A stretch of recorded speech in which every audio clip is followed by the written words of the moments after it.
Saudi আরবের রাজধানী রিয়াদে প্রবাসী বাংলাদেশিদের হয়রানিমুক্ত ও নির্ভরযোগ্য ট্রাভেল সেবা নিশ্চিত লক্ষ্যে চৌধুরী ট্রাভেল অ্যান্ড ট্যুরস ২ এর দ্বিতীয় শাখার আনুষ্ঠানিক উদ্বোধন করা হয়েছে।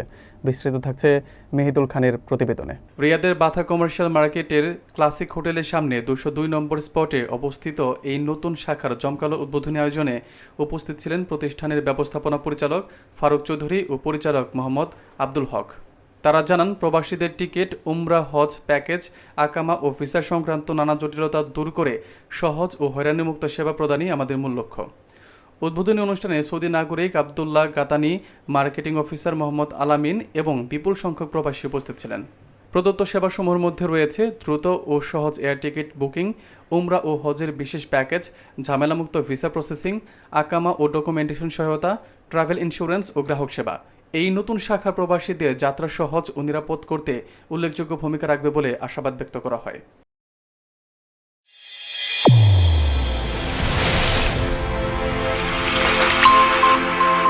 চ্যানেল A1 হৃদয় রেসপন্স।